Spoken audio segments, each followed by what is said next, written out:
Hello and welcome to a Minecraft Bedrock Edition tutorial by me, FoxyNoTail, here in my redstone testing world. Today we are going to be looking at automated AFK-able mushroom or fungus farms for the new warped and crimson funguses from the Nether update of Minecraft 1.16. And we're going to be looking at auto recyclers and all the sorts of stuff around that. Now, this particular farm is what we're going to be building in the tutorial, and it will produce 64 stacks of fungus per hour, and it will also create a lot of roots, which you can then re-bone meal and put back into the system. This system does rely on bone meal, but it is fully AFK-able, and it is optimized so that you get the maximum out of this system that is possible for this type of farm.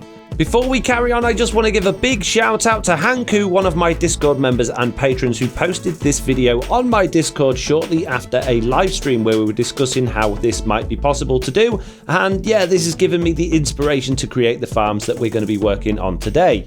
Now, before you all jump into the comments and tell me to go and look at so-and-so's design, or this person did it better, or this person is faster, please bear in mind this is a tutorial of my own design. I'm not trying to reinvent the wheel here or create the fastest system in the world. This is just a nice, easy, simple build that is efficient and AFK-able and will give you plenty of the fungus over time. Right, before we get into it, let's have a look at a little bit of theory, because there's some odd things going on with this fungus. So the easiest way to obtain fungus is to bone meal Nylium. You can bone meal both the crimson and the warp types, and they will both generate different types of mushrooms. You can get the warped fungus by bone mealing crimson Nylium, although it's pretty rare, and likewise if you bone meal the warped Nylium, you will get the crimson fungus on occasion. But if you want lots of one colour or an even distribution of both, then you're going to need platforms that contain both colours, and the way you get the different colours of Nylium is either with Silk Touch from the Nether, or if you've got some netherrack like this. Bone meal it on its own won't do anything, but if you put it next to a piece of other Nylium, it will spread when you bone meal it. Likewise, if you can do exactly the same thing with the warped Nylium as well, so it's very easy to get a lot of, and then once they are turned to their particular colours, then you can bone meal it like that.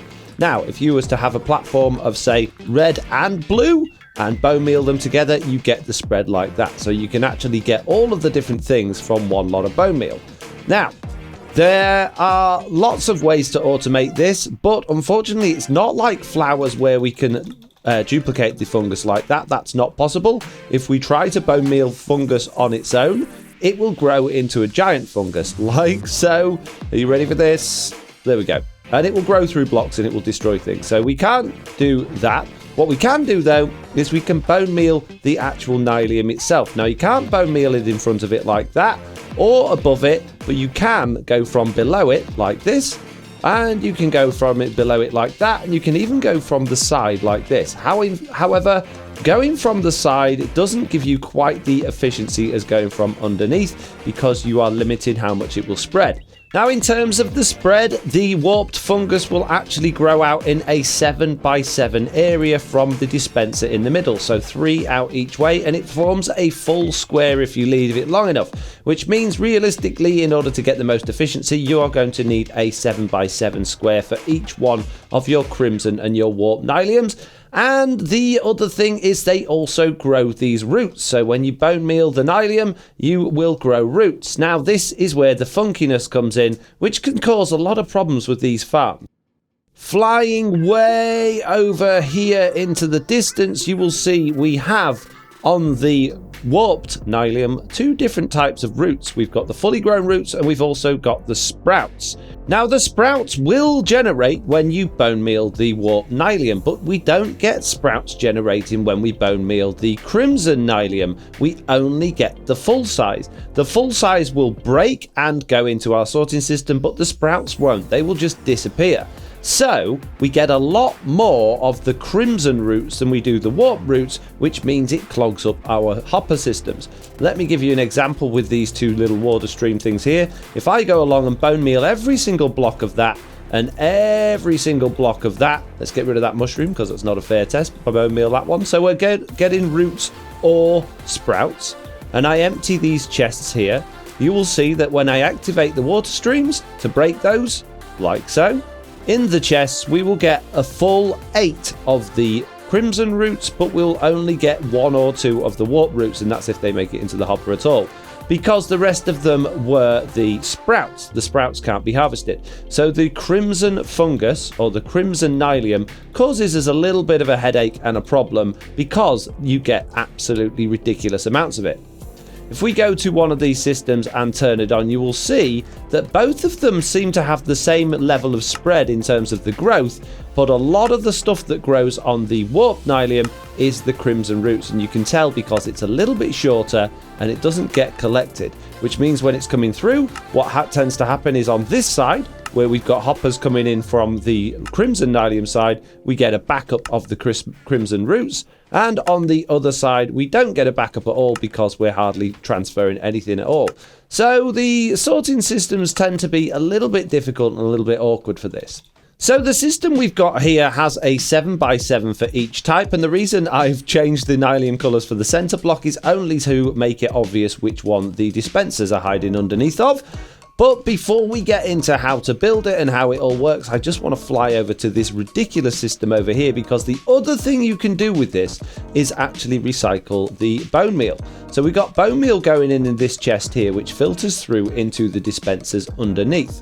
As the roots grow on the nylium, they get pushed into the hoppers along with the fungus, and if we can deal with those quick enough, particularly on the crimson ones, by having these item filters here, we can actually filter those straight down into these composters, which then turn it into bone meal, feed it up this elevator here and back into the system.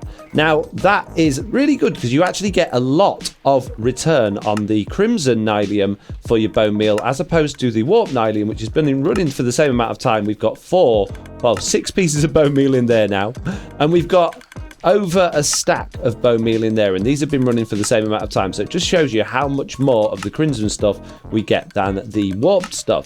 But yeah, this I'm not going to do a tutorial on. Once you've seen the tutorial for the main one we're building, it's not too difficult to adapt it to do this. But yeah, this is ridiculously crazy. You still get the same amount of fungus back than you do from the other one, but this one will recycle the bone meal rather than just dumping it all into the same chest. Anyway, let's get on with the tutorial for this farm. Please bear in mind I've designed this build to fit within one chunk. That one over there is outside of one chunk, which means if you unload it whilst it is running, there is a chance that the redstone will break in there. That is just a bug of Bedrock Edition, which is why I always try and design my farms to fit in one chunk. So this is just about a one chunk farm. The actual bone meal chest that you put the bone meal in are just on the inside, so it only just squeezes in horizontally, but it is within the chunk. So let's get cracking with the build. And we're going to start with the crimson and warp platform. So bring yourself a good few blocks off from the bottom. I've chosen 3 blocks, and just build a 7x7 platform. So we've got 7 in each direction, making a full square. That's the warp. Now the crimson.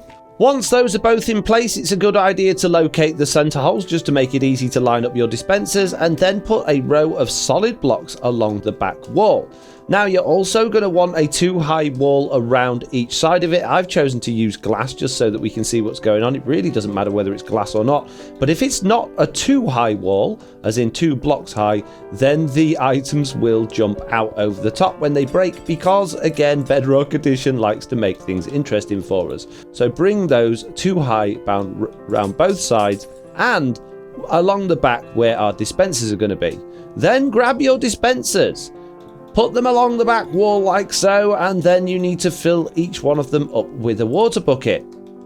There is no skipping out on these dispensers. If you leave a gap between thinking you're going to save on some resources, you will end up with creating infinite water sources and the system will break. So make sure you use a full row of dispensers here. Alternatively, if you wanted to, you could have a wall of pistons with water behind instead of using dispensers and do it that way. It really doesn't matter. This way works absolutely great. Then get yourself down your little center holes, put a couple of blocks down underneath and a dispenser facing upwards. Do the same down the other hole as well. So 2 blocks, a dispenser, and then you can put your nylium back on top of that dispenser there.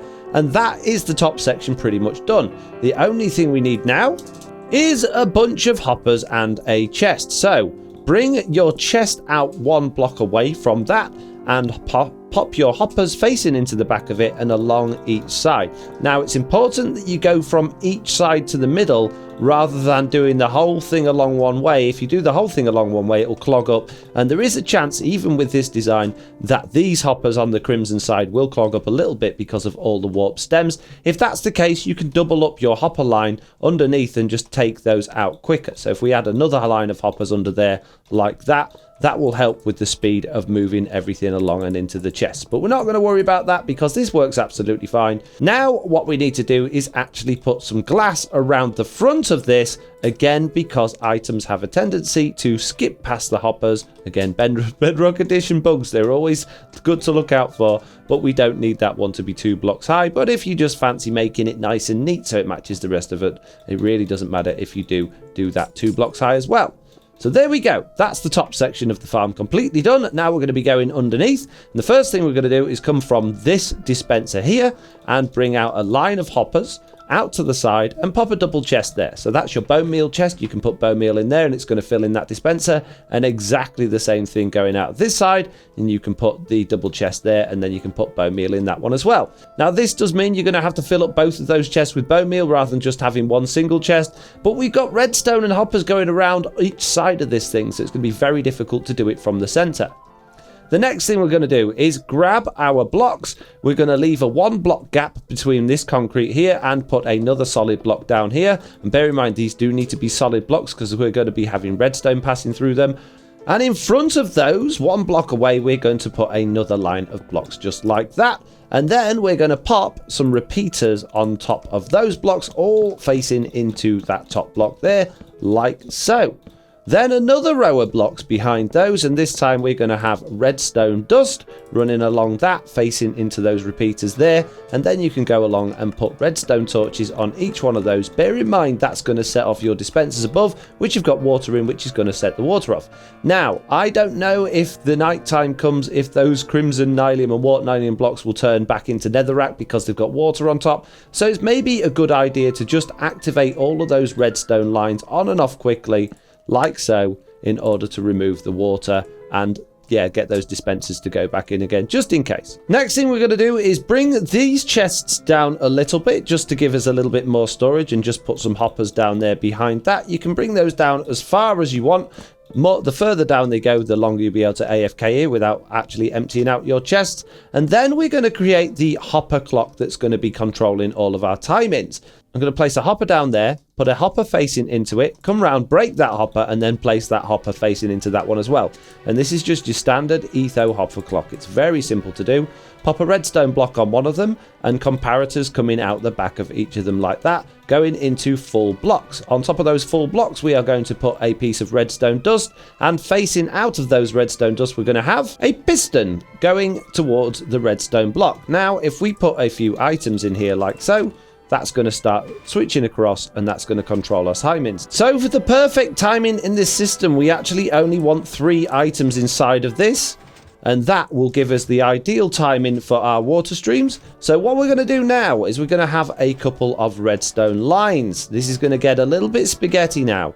We're going to come out from that one side of that with a repeater, and we're just going to run a repeater line into those there, and that is going to fire the water every time it switches, and then it's going to turn it off again, and it's going to give itself time to go, and then it's going to fire again. So that's half the timing's done.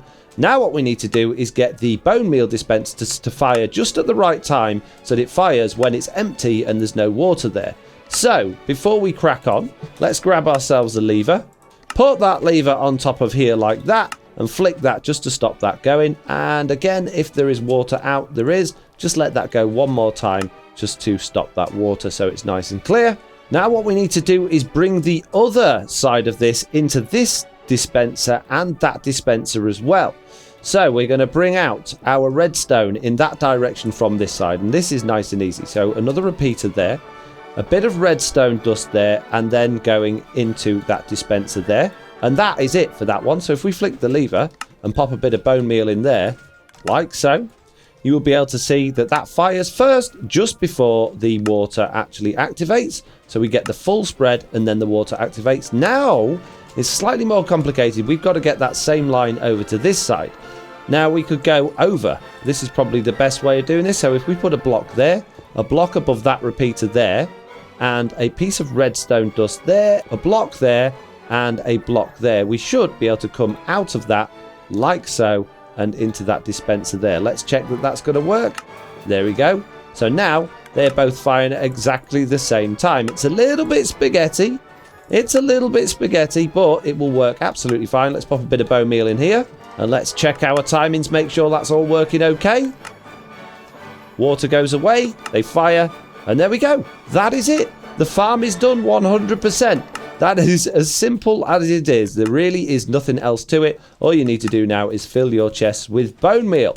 Like I said, if you want this to be fully automated and sorted out your bone meal as well, it does get quite complicated. What I've done in this particular circumstance is actually moved dispensers to the middle, firing out to the side. So we've got two separate hopper lines, each one going into completely separate sorting systems that are dealing with the particular roots and letting the mushrooms flow past. So the mushrooms come through into this chest here, and you do still get some roots. There's so many roots, some of them do skip this sorting system, which is crazy. And yeah, you get the mushrooms coming through there. Same thing on this side, but for the other color roots as well. And now the other way I thought about doing this was to actually put the item filters in for the mushrooms instead, or for the fungus, and not for the roots. But because you get so many roots, it just clogs up the item sorters. So the only real way to do it is to do it from the roots and not the fungus. So if we haven't talked about rates already, this farm will generate 26,750 items per hour, or this many in 5 minutes. That's 5 minutes worth, and you can see in 5 minutes we got a lot of warp roots, but even more crimson roots. In terms of the fungus on its own, we get 4,120 fungus per hour, which is pretty much exactly 64 stacks an hour. So that's pretty good. In 1 hour, you're going to get a whole lot of fungus, and then if you bone meal all of that stuff, you get a load of bone meal back, and you can put it back through the system again, making it even more efficient. Amazing. Anyway, that is all from me. I hope you enjoyed this tutorial. If you did, please do leave a like. If you hadn't already, please do subscribe, and hopefully I'll see you all in the next one. Bye.